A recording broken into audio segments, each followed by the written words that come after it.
Welcome back. If you've just joined us, you're watching the news at 10 on Channels Television, coming to you live from Lagos. Well, some people have already been doing that. We have some pictures sent in to us on our Eyewitness portal. Let's begin with this photo of a protest at Bank Road in Kaduna, the Kaduna state capital, over the xenophobic attacks against Nigerians and other foreign nationals in South Africa. This next photo from Apapa Oshodi here in Lagos shows a commercial driver going against traffic on the expressway. Our Eyewitness reporter says such acts should be discouraged as it can hamper free flow of vehicles or cause an accident.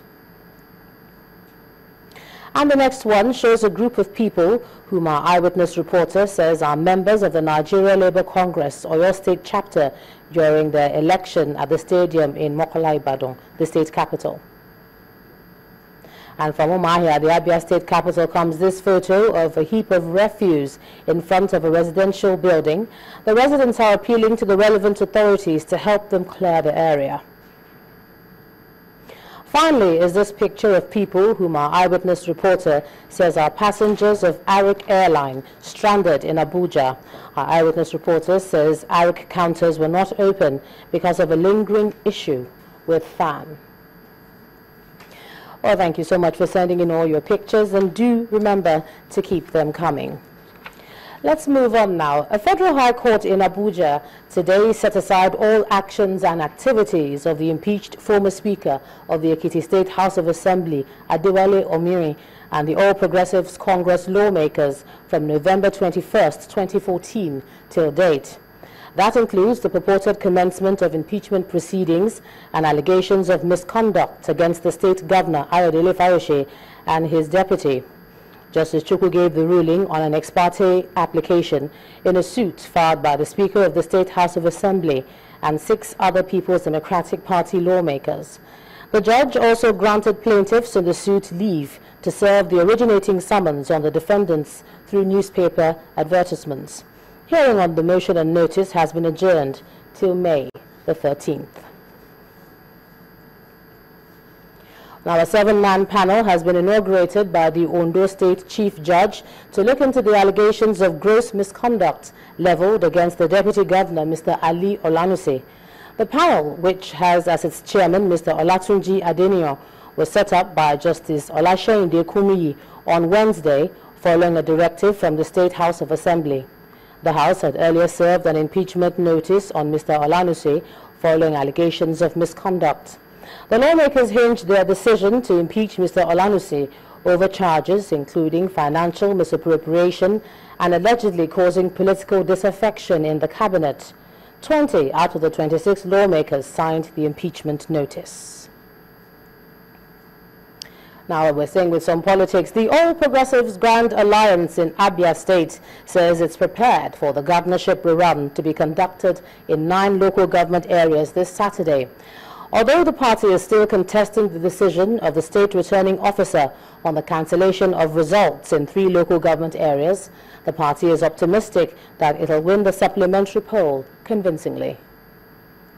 Progressive Grand Alliance, Abia, says the enormous support it has enjoyed from the electorate in the April 11 governorship election indicates the change that is much desired, despite the irregularities witnessed, and that it is sure of winning majority of the votes in the rerun scheduled by INEC. Abians are waiting for Alex Oti. Abians are ready for the change, and the change is coming from Abga. While the people get prepared, some residents in the affected areas are already being intimidated and threatened not to participate in the rerun.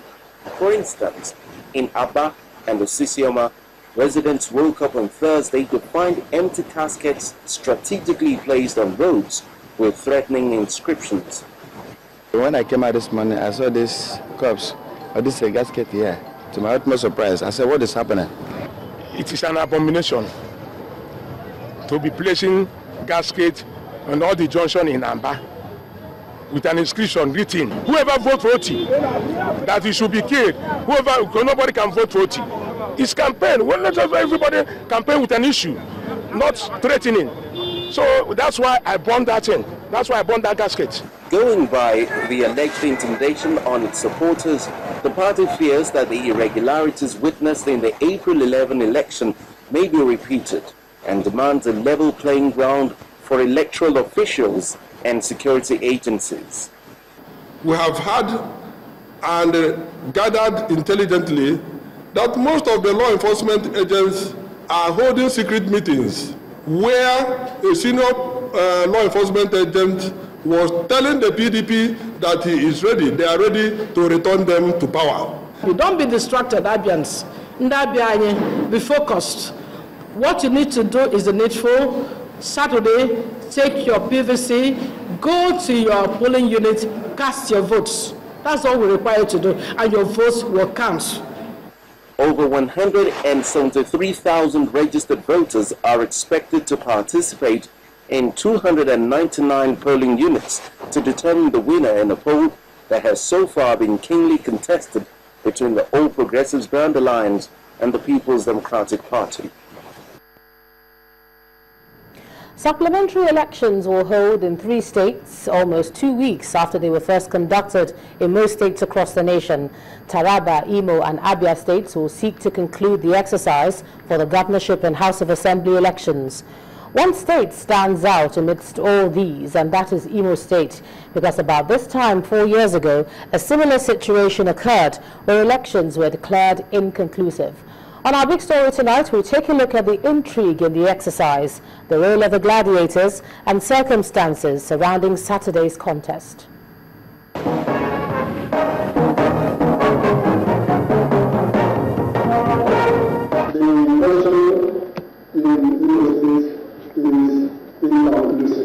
That was in 2011, the governorship elections in Imo State, when the returning officer, Professor Enoch Akubondo, declared the elections inconclusive. If they are done north, if they are done south, and the municipal... History has again repeated itself, this time in the April 11, 2015 governorship elections in the state. The margin of lead, 79,529. And because the total number of registered voters who cancelled or election not held is 144,715. This election is inconclusive. And for that reason, a supplementary election is slated for the 25th of April in over 200 polling units across 23 local government areas of the state out of the 27 local government areas. Street protests are one of such ripples the supplementary election decision has generated. Dissenting voices and heated debate on INEC's decision on the conduct of the April 11 elections. We are saying that everything that happened that day was a complete sham. Unacceptable. We can't take that. We have advantage in total number of vote casts to the tune of 79,000. Amidst the controversy, the umpire appears undeterred and looks set to go ahead with its plans. The political parties are still sharply divided. Some have even threatened to boycott the process, while others are asking that the process be nullified. But the APC insists the REC is partisan and should be redeployed. However, some religious leaders in the state under the auspices of Nigeria Baptist Convention are gathered here at a press conference in Owerri, the Imo State capital. If we love ourselves, we will not be killing ourselves. We are expecting the visitation of the Almighty God on conference.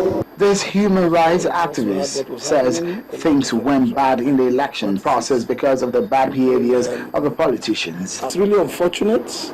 We thought we had gone beyond some of these very crude methods of electoral malpractices. But unfortunately, the 2015 goodbye election especially has shown us that it seems the political actors have not moved an inch. With over 70,000 votes difference between the APC candidate and incumbent governor, Rochas Okorocha, and his opponent of the PDP, Honorable Emeka Ihedioha, there is huge optimism in the APC camp. Despite all the irregularities and maneuvering, and let me sound boisterous that there's no basis for comparison. We are fervently looking forward to a responsible, responsive, and accountable government as promised by our gubernatorial candidate, His Excellency Right Honorable Emeka Ihedioha. Preparations are now in top gear ahead of Saturday supplementary elections. Both the umpire and security operatives have set standards for the conduct. The instruction is that they must strictly use the card reader for the purpose of accreditation. Expectations are high and hopes raised ahead of the Saturday polls. Nothing less than a peaceful and fair conduct will be acceptable for the people of Imo State. For the big story, Seun Okinbale, Channels Television News.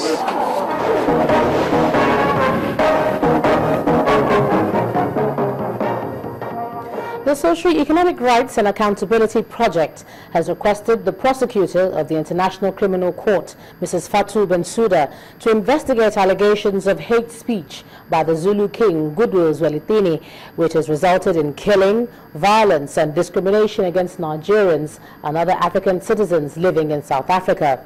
The organization is also asking her to bring to justice anyone who is responsible for these international crimes prohibited under the Rome Statute of the International Criminal Court.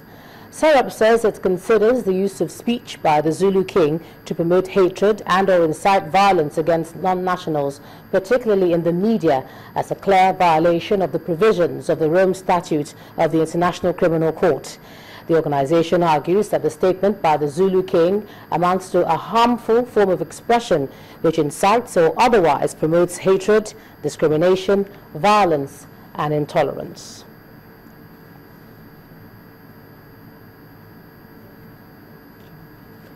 And here in Lagos, the Seroptimist International Nigeria today held a peaceful protest at the South African consulate. The group says its members are deeply worried about the seeming lack of effective response from the South African government to deal with xenophobia. Our Foreign Affairs correspondent Amarachi Ubani reports. They are not many in number, but are determined to register their condemnation of the xenophobic attacks in South Africa with a letter to President Jacob Zuma. We have to educate the people that Nigerians were part of the building of South Africa. They were part of breaking down the structures of apartheid in South Africa. And many of the people that are doing these killings, they don't know that. However, patience would be a major key to getting what they want. Having waited nearly 40 minutes, it seems the arrival of this embassy official triggered a delegation's appearance. The consulate's political counselor then intimates on the government's attempts at curling the violence and appeals for understanding and cooperation. This is unfortunately a situation that has been hijacked by the criminals as well, because the looting and killing of people, that's a criminal act. And South Africans have stood up to say no to xenophobia, no to violence, no to killing.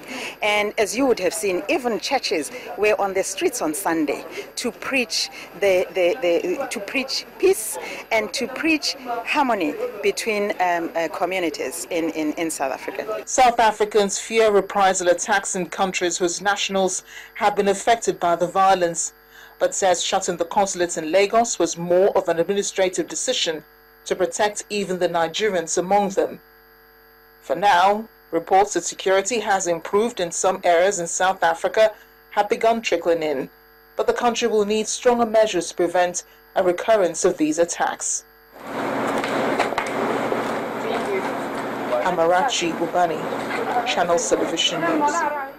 In the meantime, there was a huge anti-xenophobic march in Johannesburg ahead of tomorrow's meeting in Pretoria between President Jacob Zuma and foreign national groups. Now, tension seems less, but there are still reported cases of sporadic violence in some areas. The latest victim is a Zimbabwean lady whose decapitated body was found in the Houghton suburb of Johannesburg. Several countries, including the UK, Australia and China, have issued a travel advice against South Africa to their citizens. Overnight, the police, backed by the army, carried out another raid in a men's hostel in Alexandra Township in Johannesburg. Our correspondent Betty Dibia reports. The Madala Mill hostel where the latest police raid happened. An anti-xenophobia marcher was shot at from here. But the residents of Alexandria are mixed on the police operations in their neighborhood. When the soldiers must come here, we'll be happy. Yeah, the army, but they mustn't be rough. Here you find a tuck shop owner who doesn't mind some competition from foreign nationals to those who believe crime comes with their presence in their community. It's an unending debate. Hey, because of Anamite. And I say no to xenophobia. Thank you. The foreigners are okay, they help us, we live with them, they are our brother. But the government also needs to take a blame. Why do you say that? Yeah, because they fail to control illegal immigration. In Jibistan, smashed cars burnt businesses struck the area. A white man's body lay among the shattered glass days back. A police raid happened at a hostel here hours after our visit. The tension is palpable. Foreign nationals have fled. That raid had to happen with the army, says Shadrach Kabuka, a Congolese too scared to walk through an area he's lived in for more than a decade. His friend Francois was shot here last week. 3 days, my brother, no food, no nothing. I was having the money, but you can't go outside to go and buy. When you are hearing people, they shooting gun. How were you able to leave the house? To go outside. When the police, that the 30 days, when the police, they say no, it's calm now. It was the last day they killed this white man. Anna Madi, a school teacher, lives here and fled too. With the provincial authorities, the Department of Public Safety, we placed them in shelters. Meanwhile, in the Randburg area, business is going on as usual. We came across Godfrey and Godwin, who still share an office. I still believe that xenophobia was an act of barbaric, and it was people who maybe they are failing to face the government in terms of low rate of employment in South Africa. Mostly is people who are just sitting at home doing nothing. It seems like they had an opportunity to load because they don't have anything to do. That was Thursday or Friday because people just raised the false alarm, so the shop had to close. Most of the shops were closed and people were running head and scared about, but nothing happened. A series of anti-xenophobia marches are now still taking place across South Africa ahead of the president's meeting with the various foreign national groups in Pretoria on Friday. From Johannesburg, South Africa, Betty Dibia, Channels Television News. When the news at 10 returns, World Health Organization commends Nigeria for drastic reduction in polio cases in the country. Join us again.